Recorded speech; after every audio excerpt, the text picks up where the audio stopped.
You need to disrupt yourself before your competitor does. So in my EA's case, she should have disrupted her own work.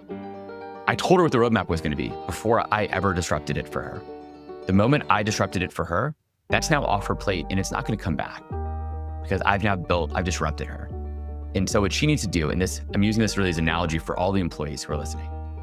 You need to disrupt yourself before I ever do it, because once I do it, I will realize I don't need to have you. And the people who disrupt themselves, though, will be the ones who stick around long term because they've now owned a key product that I didn't build. It's great to be here. So I'm the founder and CEO of a company called Chore. We literally do the back office chores. So HR, finance, compliance, equity, all the annoying things that no founder should spend any time ever doing. I'm a 4-time founder overall. I've had the privilege of investing in over 200 companies. I'm also the host of the Entrepreneurial Excellence podcast. So I think deeply about how to build the best company I can build and how others can build the best companies they can build is really my day-to-day focus. Man, that's a lot of, you must be very busy. So respect, that's an impressive body of work.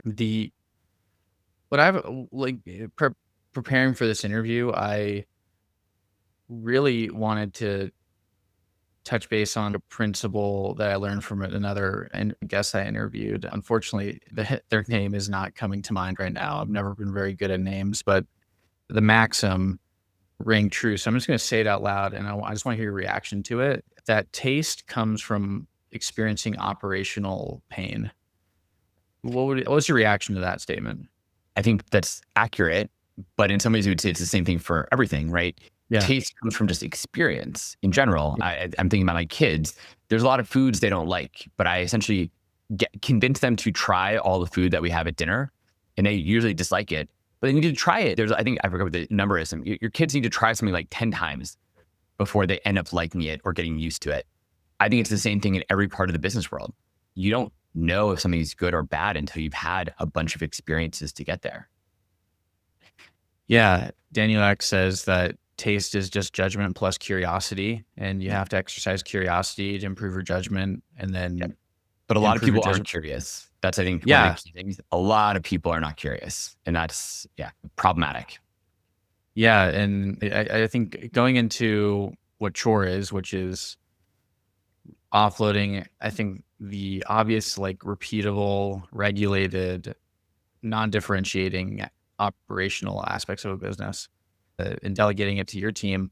When you're in sales calls and you're trying to convince people to hire your company, HireChore.com. Yes, hire us. Yeah, exactly. Hire Chore. Mm-hmm. What are the biggest, I guess, objections maybe from people, and specifically if I would segment the stories that you probably have of people being like, oh, I could just do this myself, or I could just do this with AI. To me, do you experience that as an objection when?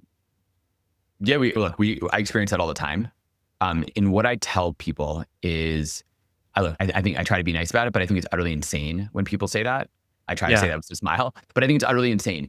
It's the same thing as literally everything that's in your house right now, all the tools you're using. It's the same thing as you saying, I'm going to go rebuild my digital recording studio that we're using for this podcast. I'm going to go rebuild my cell phone. I'm going to go rebuild my computer all on my own because I can. No, that's insane. You'd be like, of course, why would you ever do that?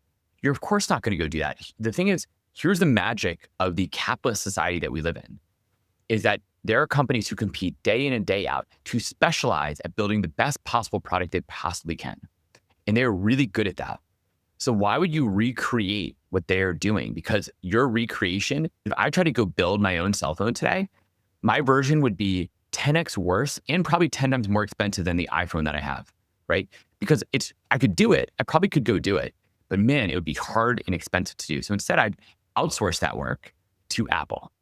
And it's the same thing with every part of a business. The only thing that founders should spend any time focusing on is the one unique thing that they are actually selling to their customers that customers want to buy. No customer is going to go purchase your products because you as the CEO are wasting your time doing HR, finance, compliance type work. That is not why a customer buys your product, ever. So why would you put time into it the same way? Why would you put time into building your own phone? It's crazy. Whenever I see a reaction, like that passionate reaction, it is like, usually that comes from experience, right? Like the level of I've passion had and too then much, and I've had lots of rejection. I've had lots like yeah, yeah. Well, what I we're mean, hearing is different. People don't know that it exists. And some oh people are like, "Oh, yeah, wait, I know now that I know you exist, this is the best thing ever. I'm gonna use this right now." And then yeah, other people are like, "Well, absolutely. like, I can keep doing this work myself." And I'm like, "You can, and your company will probably fail because of that." Yeah, because your attention's split. I'm curious, like maybe what's the origin story of chore? Because when I'm like looking at your reaction and your experience, going back to the whole like taste is just judgment plus curiosity. Is you this isn't your first company. You've probably have scar tissue from making that mistake in a past company, right? Like you probably try to do it yourself, and Yeah, of course. That's literally why chore started. And that is why chore yeah, started was because yeah, I experienced this pain myself. I was like, this is so I happen to be more on the business side than the technical side, although I'm decently ish technical enough. I was actually a product manager at Twitter for a while, things like that. yeah, But I experienced this pain myself. So I have a co-founder who's technical. And then everything else but building the product. He owned building the product. Well, I worked on ideas, product ideas and stuff, but he actually built the core product. And this happened in every one of my companies. And then I'm tasked with saying, go run the business, figure out payroll, figure out all the complexity of compliance, make sure our taxes get paid, all these things. And I was like, or I could spend my time making sure our go to market is flawless, making sure we're getting more customers, having more customer calls every day, those sorts of things. And to me, in the end, this was an obvious trade off. Right? I can't do two things at once. So if I'm spending time fixing payroll and I'm not spending that time building my product or getting new customers, I'm probably losing customers or not having one or having one less feature that in a competitive world, I need to have that feature out so I can get that next customer. To me, that's an easy trade-off. But a lot of, and we should talk about this, like a lot of founders are penny wise and pound foolish. And so they see the dollar savings they get by doing it themselves and don't recognize that that they can be better. And actually, maybe I'll sort of keep going a little bit, but the other thing I'll add there is um, people being penny wise and pound foolish, people think, oh, I'm gonna have a cheap computer.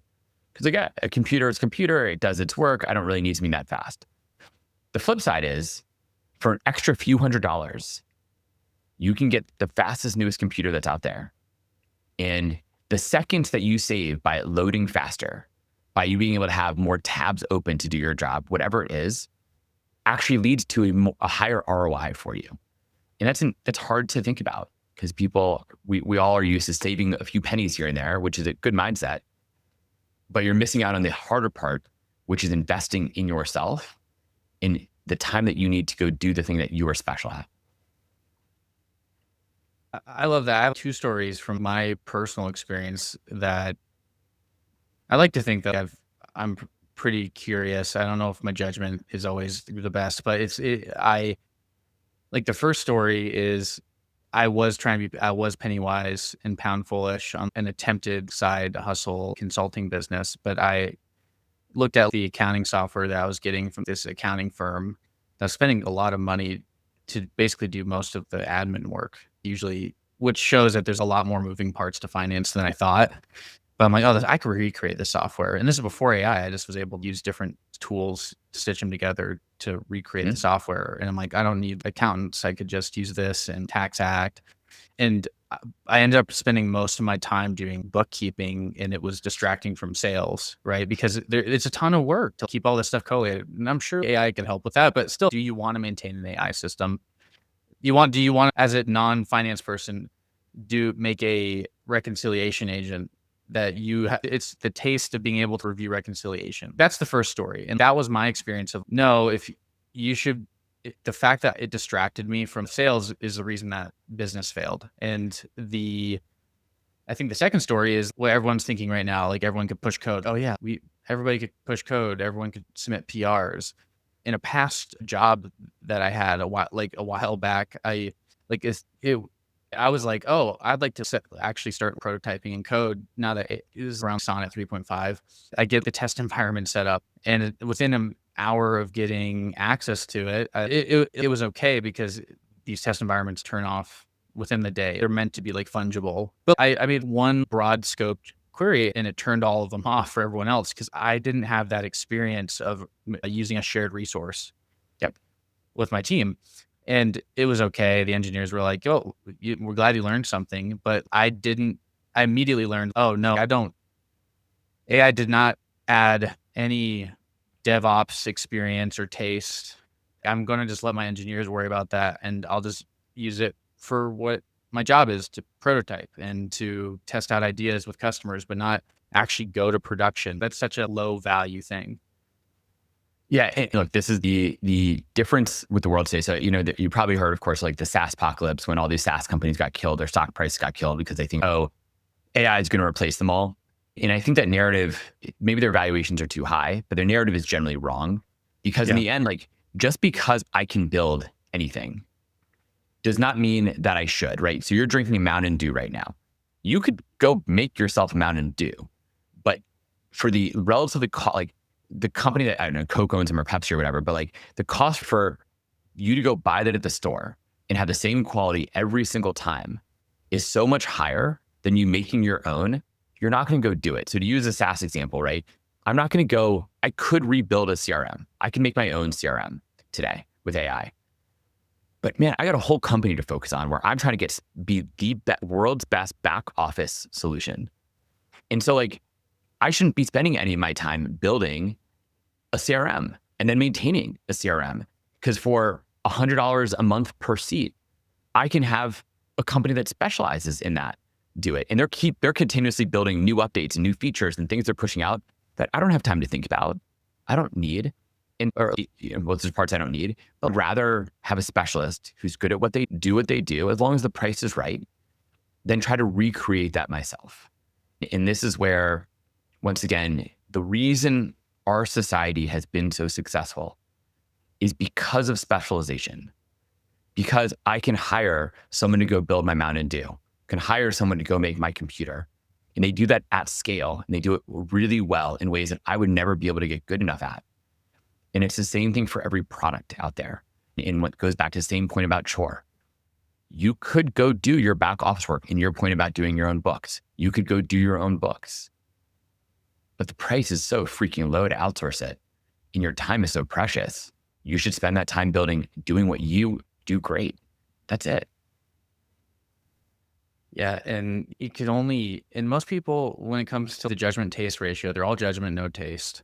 The beautiful thing about capitalism is that they get filtered out of the system because they can't compete. And so when I really started like unlocking like this podcast, for example, like when I stopped trying to save money and it started actually like spending more money to improve production and speed up operational bottlenecks in post production, I was able to increase my inventory of episodes and like interviews that I could handle. Like you're lucky, like you would have had to wait 6 months or longer for your episode to come out. Like now it's going to come out in like probably a couple months after we're done recording this. But it's like you can't save your way to more abundance. Well, You have to increase your productivity through infrastructure capabilities. yeah, I would actually put it differently. I totally agree. You can't save your way to the future. Like you need to invest in Uh-huh. things. So I don't care if that's an investment in yourself. Like you may be using that as an example. Yeah. You can't give your way to better health, right? You actually have to go on a walk and work out, right? You Mhm. can't do that without actually putting in the hard work. And it's the same thing in every bit of anyone's lives. You can't have a good relationship with your significant other unless you put work into it. It's all those things. But you have to invest. It doesn't just happen overnight. So if you want to build the world's best podcast, man, you got to do a lot of reps. Yes.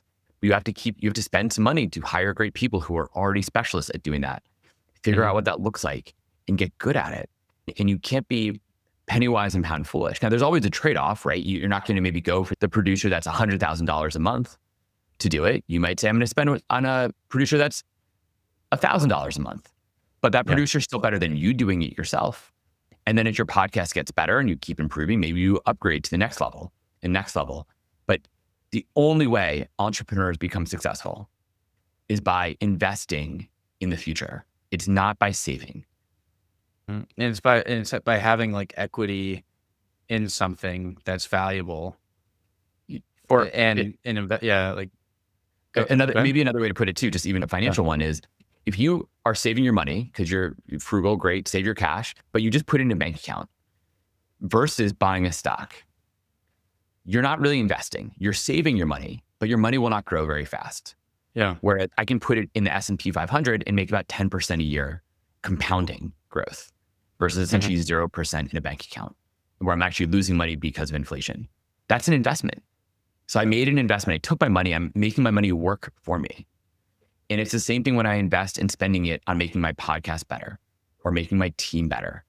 Those are things you have to spend money on to get an outcome. Just don't be penny wise and pound foolish. That's easier said than done, but it is critical if you plan on building a successful business or successful product. Yeah. And like I'm trying to figure out like what's like the best reframe here because it makes sense to me, but like I'm also very stubborn. So having like this obvious intuition for myself was a lot of pain and like mistakes of not living up to like the principles. The other day I was thinking about, how does like home prices go up in an area and why are like some neighborhoods, like the houses more valuable, even though like maybe they're older and crappier houses.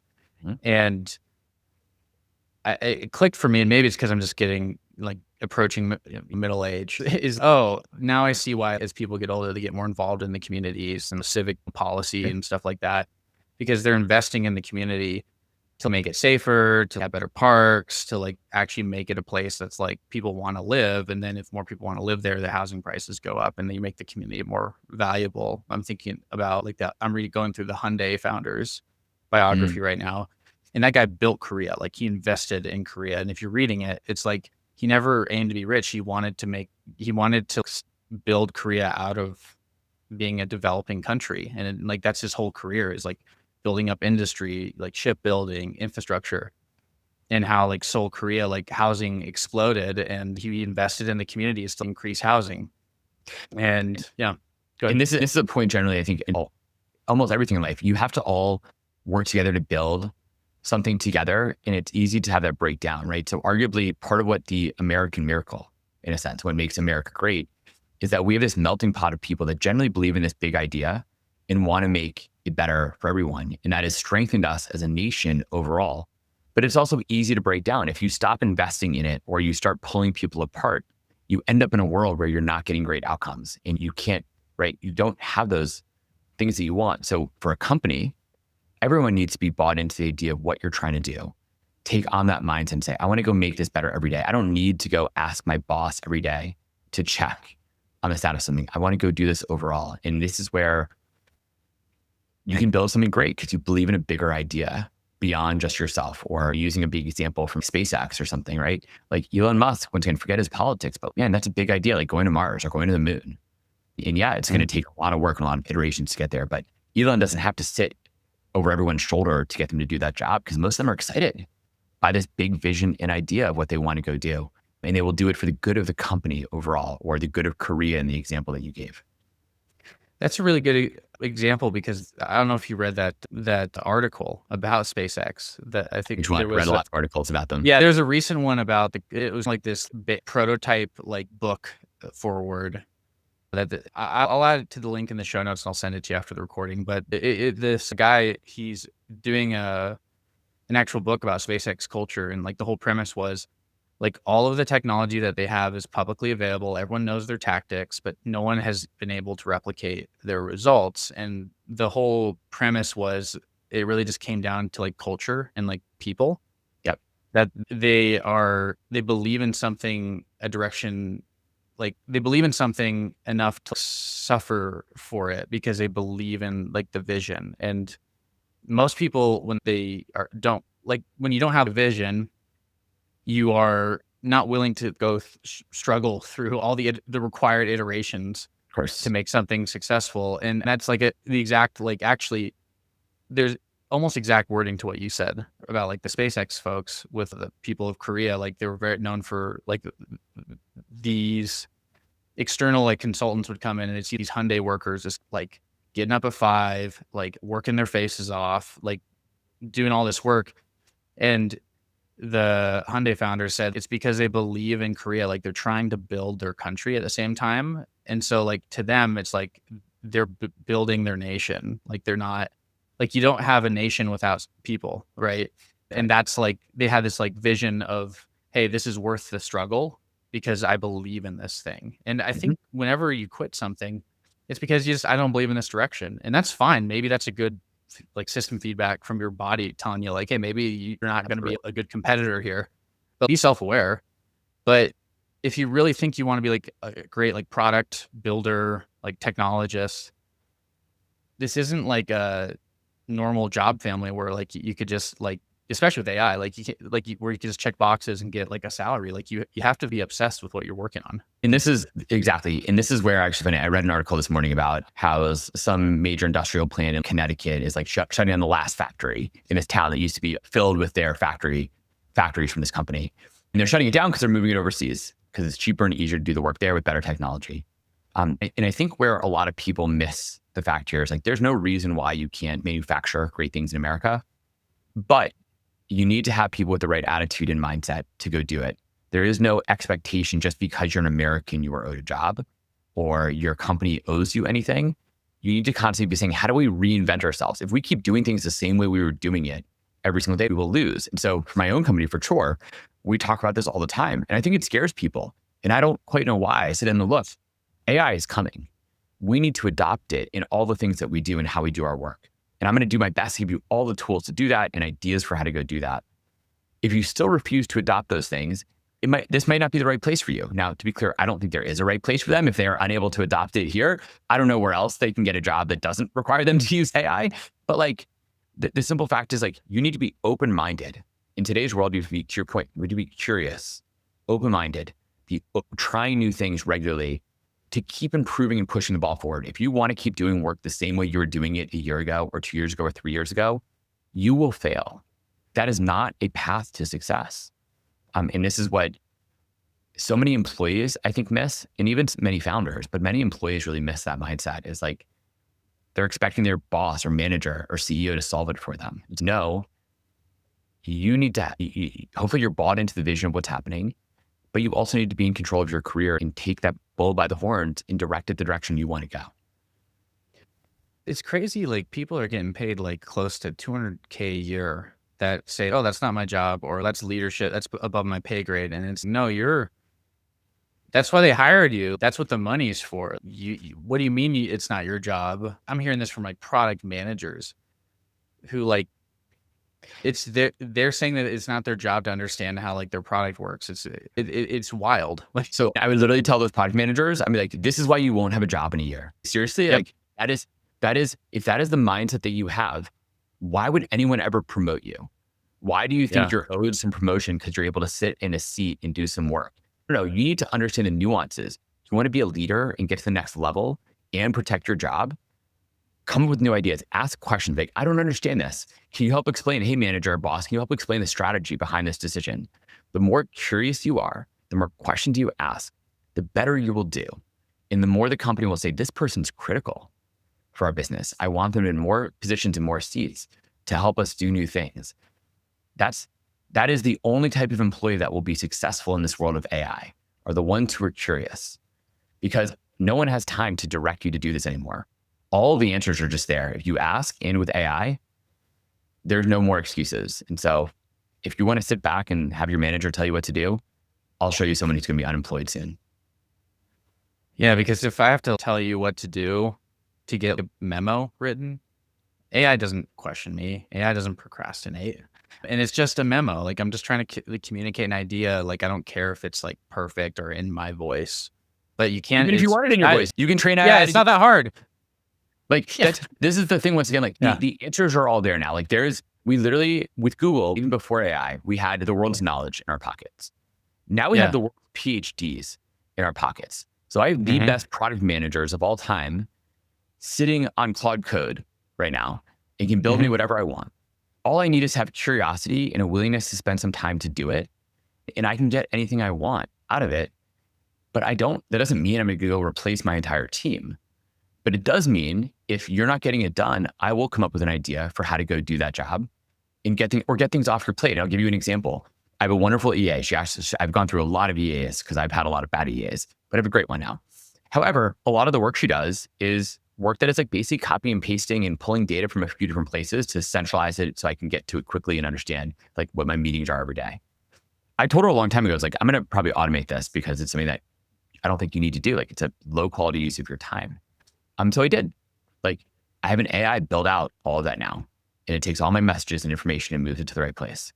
I told her also clearly, like that doesn't mean I'm replacing her. It just means I'm going to have her do higher leverage work.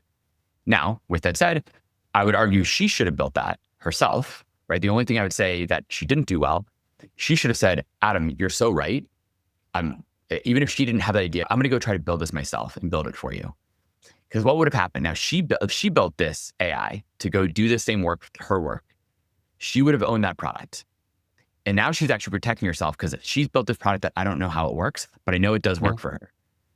So this is the creative I think from like Only the Paranoid Survive or one of those key kind of business books where it's like, you need to, or disruption theory, right? You need to disrupt yourself before your competitor does. So in my EA's case, she should have disrupted her own work. I told her what the roadmap was going to be before I ever disrupted it for her. The moment I disrupted it for her, that's now off her plate and it's not going to come back because I've disrupted her. And so what she needs to do, and I'm using this really as an analogy for all the employees who are listening. You need to disrupt yourself before I ever do it, because once I do it, I will realize I don't need to have you. And the people who disrupt themselves, though, will be the ones who stick around long term because they've now owned a key product that I didn't build. Yeah, and it's always going to be a seller's market for those type of people. But there aren't that many. Actually, there's fewer and fewer buyers, and that's the problem that people will have. Yeah, I think we're getting into a place where it is more like Hollywood. It's going to be like the bar is rising. And so what's likely going to happen is if I were to like be in charge of hiring for my team at my current role, I would start going for like university grads that are like pliable and can take on this new methodology and just teach them to work this way and they don't have any baggage where they're like, no, we have to have a bunch of meetings to make a small decision. It's go build it. Here's Cloud Code. Go build it with demo. Show me a demo, what you think we could do. Yeah, it might not be the right approach, but like at least we like learn something faster. There's no excuse. Like I do believe that the market's just going to reprice because this isn't the first time in humanity where there was a huge technological shift. It disrupted people, but then eventually like the market resettled and like repriced activities. And then the economy is built around that. Like it actually just reminded me of the part of the title of that SpaceX article. It's called like process is expensive. Okay. And so they did the SpaceX insight is they found out that like the reason why like NASA's budget was like they were just burning money is because it was mostly just like MBA overhead and like meetings and process. And like, and that's the problem that happens with most companies is they build up all this process to essentially to deal with human fallibility. They created a process. Okay, the Challenger shuttle exploded. Let's build all these processes now to make sure that doesn't happen again. That's well-meaning, and I understand why they would do that. Yeah. However, instead of learning from it and improving, you now created this process that slows it all down. And so it's coming from a place of fear versus a one of innovation. And now look, that's a really easy mindset to have. And it's difficult for every organization. I'm not sure my company is that much better, right?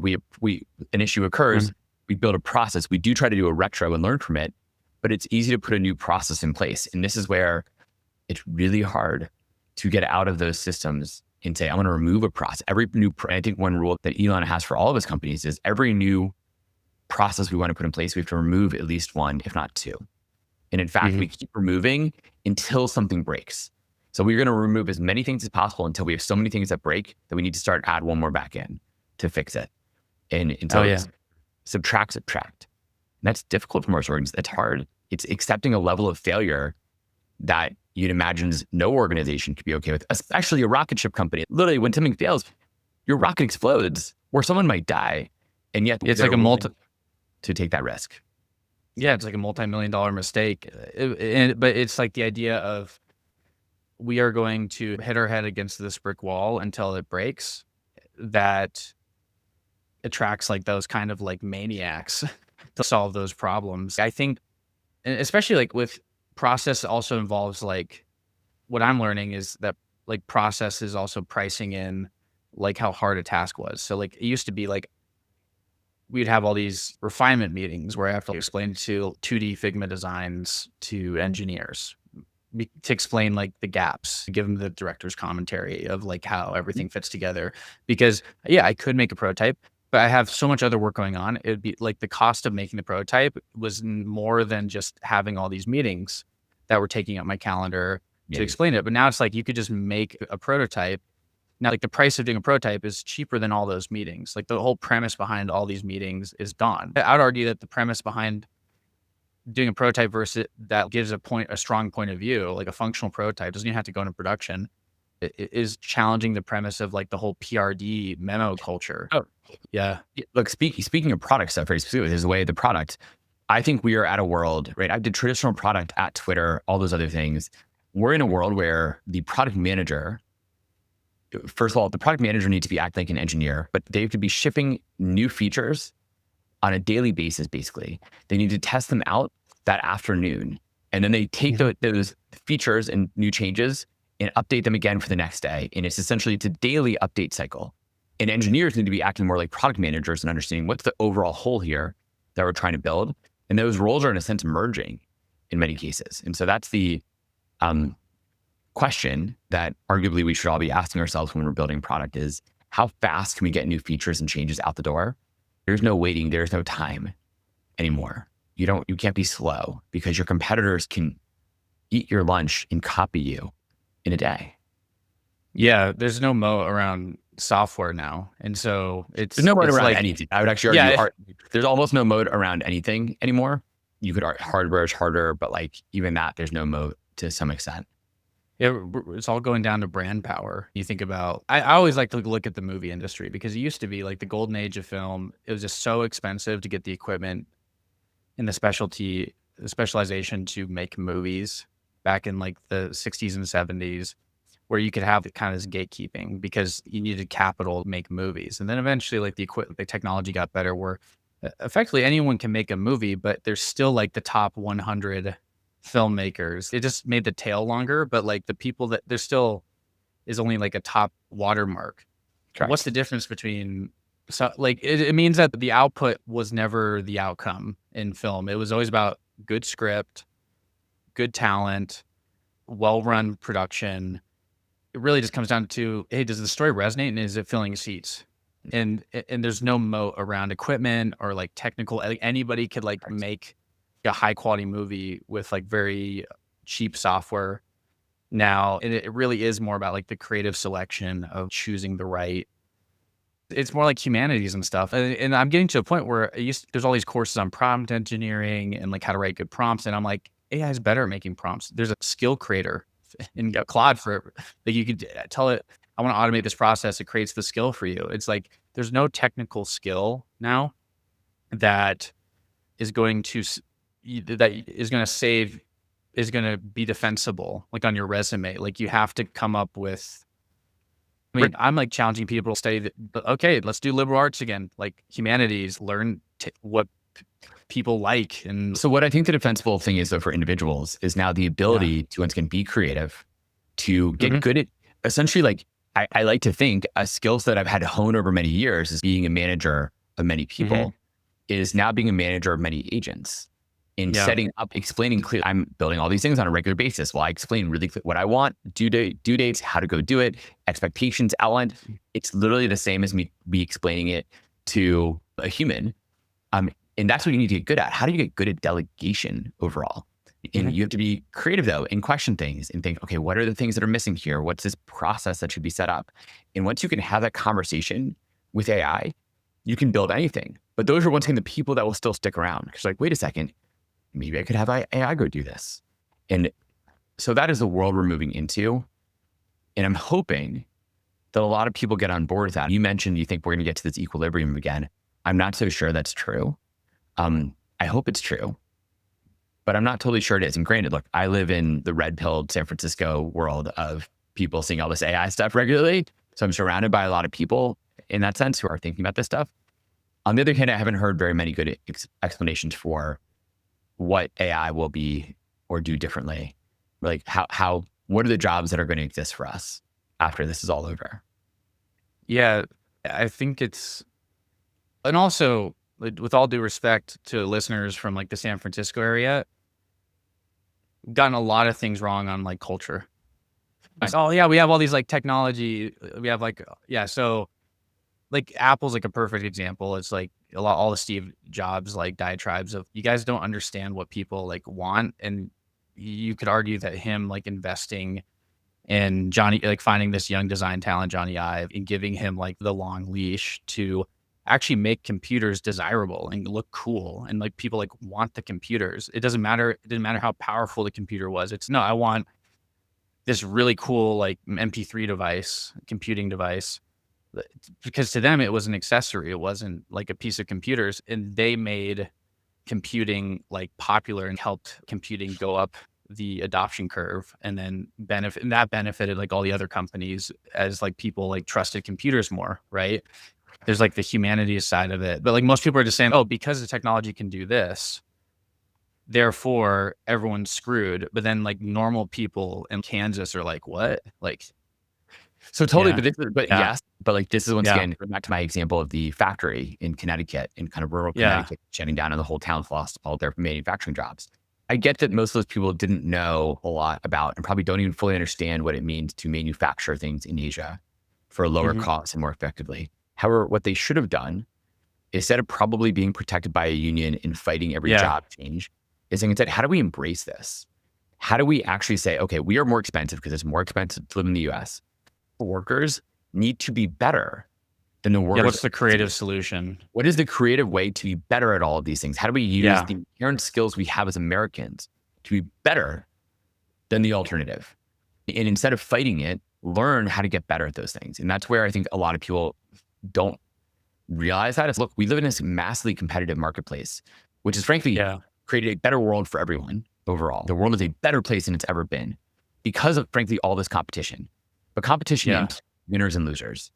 And if you are fighting progress, you Yeah. will lose in the end. And that goes for unions fighting progress, employees not wanting to adopt new technology, whatever it is, you will lose if you're unwilling to adopt the new thing and learn it, and be good at it. There's no place in the world for me paying for someone who is, why would I as a company pay for someone who is slower at doing their work, Yeah. gets worse outcomes?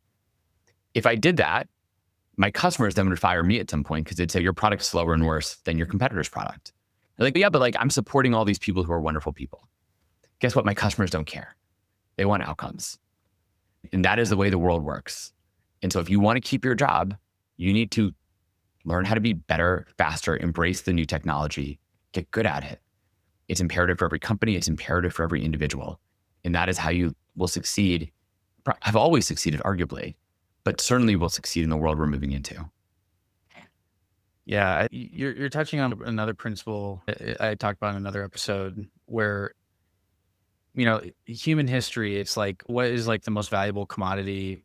Middle Ages, it was security. So if you had like an army and you could like bully people, you Totally. could be king, right? And then eventually it got to the point where the Industrial Revolution like depriced violence as a valuable skill and it's capital and it became capital. And so it was like the JP Morgans, they were the ruling class. And then eventually database, like information became the gold and you have the oracles. And then eventually all those, you still had to have capital to buy databases and benefit from that. And then all those databases got hooked up by the internet. And so like the cost of hardware, it was more about what do you do with the information now? And you got all the MBAs making decisions and doing analysis and like driving results that way. Now the price of that's gone down where it's like AI is pretty good at like pattern recognition and like coming up with a signal, right? So what's the new like high price commodity? Well, actually, I wouldn't say it's high price. It's like actually for a long time, agency was this super expensive commodity. The price of agency has gone down. Like Mhm. to exercise agency, there's no excuse to exercise agency. Ask an agent to go explore something for you. And what are you going to do with it? So I'd like to hear like your like maybe your reaction to that. Like the price of agency's gone down. So now what are you going to do? Right. What you're going to go do is figure out how to get a solution to something. There is no Yeah. excuse to hand it off to someone else. There is no excuse to say, hey, I already did my own version of this and I checked it. Here's what I think is the right choice. Like we literally, so people are used to, I'm going to go hand this off to my teammate. I'm going to ask them to do the work. It's pass the ball around instead of saying I want to capture the flag, right? Maybe kickball versus capture the flag or something. You're trying to say, hey, okay, this problem showed up.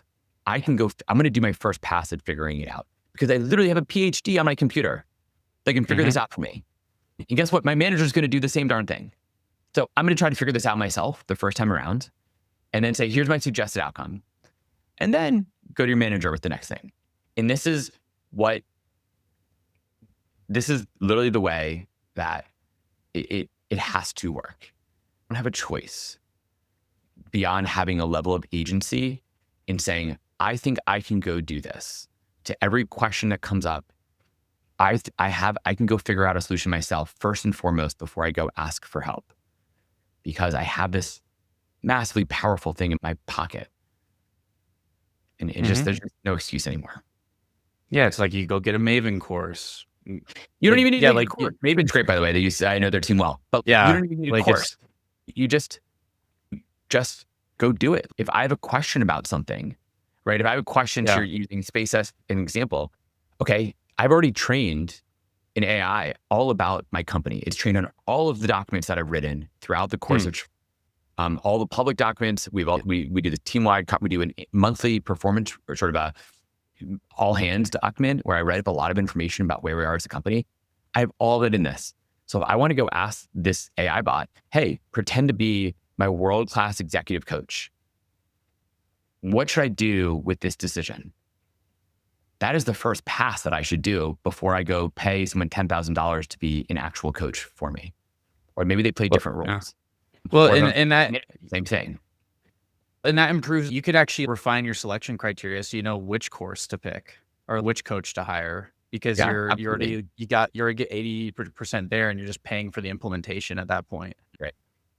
Yeah, I love the energy and the enthusiasm. I think if I were to, the new wrinkle in my brain after talking to you today is just in my notebook right here is you're not like like taking a risk to put yourself out there because this also requires you like having a point of view and like risking rejection and getting like your hand slapped. Like maybe your boss is insecure with this level of agency, which is like bad for that boss's career. But it's the fact that like it used to be really expensive and risky to have a point of view. Like I know before AI, it was good. Like it would mean like not doing my core job to do some strategy work. And then if I'm wrong, I'm exposed. Like, Yes. but now it's, oh, I could have a point of view and get my job done. And so the risk of exposure is so low. Okay, worst case scenario, they're like, okay, thanks for the strategy recommendation. We're not going to do it. Okay, cool. Well, move on or do another iteration, take the feedback, do another iteration. And they're like, oh shit, like this is good. Correct. Like, like it's not risky anymore to just have a point of view. Correct. In fact, I would argue it's not only not risky, it's imperative to have a point of Mm. view. There's no excuse not to have a perspective and point of view. If you are outsourcing, even if you're outsourcing that thinking to AI, you should still bring your unique version of it to the table. And if you aren't bringing your unique perspective, then why don't I just have AI do it? What am I paying you as a human for? Yeah, if you're just like filling out a template, then I'll just talk to AI using voice and it'll fill out the template. Correct. But like it's like get action, get feedback. Don't wait to get feedback. That's the new wrinkle in my brain. Adam, I want to respect your time. Do you feel like there's anything that hasn't been said that should be said before we sign off? No, I hope people take away from this is like there are no excuses. We are in a no excuse world today. And if you want to be successful, you need to take action on your behalf, for yourself, and for your company. And that is what's going to lead to long-term success, sustained success. And how can people find your work? Yeah, easy enough. I'm all over LinkedIn. So Adam Spector on LinkedIn, hirechore.com. So HIRECHORE.com. So hire chore because we do the chores. Find us. We will run the operations for you so you can get back to doing the things that you love. And frankly, we'll make your business successful. Now, would you say that like along like the threads that we talked about today, how you operate like your customer service at Shore is like that higher agency? You're not gonna just be like, here, fill out these forms every like once a month, like these bad accounting firms. What does that experience look like? I'm actually very curious how it's different than another VA or Yeah, totally. We're not a VA, right? We're doing the higher level yeah, work. In many yeah, cases, we're exactly. like literally running your we're like literally taking care of your payroll situation. We're calling states on your behalf when there's a situation because the state says you owe them tons of money. We're talking with your team because they have questions about some benefits issue. You name it, we're literally doing all of that sort of work. And the goal we try to get done is like we have a 5-minute SLA in response times. So like, how do you get this quickly and accurately in answer? How do you do this in a way like where it's you need someone as an employer, you need a centralized, standardized place for all this information. So how do we create that location? That's what we do at Shore. And we are the one point of contact for all things back office, which should standardize the process and get you better outcomes. And you don't ask to go call those other states like tax No, we proactively authorities. go do it. Yeah, State might send us a notice. exactly. Hey, you owe $10,000. Oh, cool. We try to tell our team, always tell our point of contact, let's say the CEO of the company, hey, by the way, we received this notice from the state saying you owe $10,000. Based on what we looked at, this doesn't look accurate. We're going to call the state and take care of it. Let us know if you disagree. Great. We're taking the action. The CEO can just thumbs up. Sounds good. Off my plate. I don't need to worry about it. Yeah, like that's totally different than my experience with 1-800-accountants. I'll just say the name. Like, Yeah.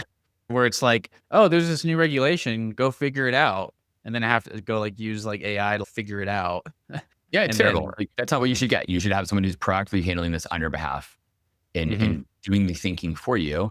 To the whole point of this whole conversation, who's doing the thinking for you, comes back and says, hey, Kaden, this is what we're going to go do. And you just say, cool, sounds good. Thank you. Keep me posted. yeah, awesome. And that's like, it's just saying like communicate intent and then go do it. And then because you communicate intent, they have an opportunity to provide notes on your plan. And usually they don't have notes because that's what they hired you for. Right. Exactly right. Yes, you're practicing what you preach. Love it. Adam, thank you so much for coming on the show. Thank you for having me, Kaden. I appreciate it.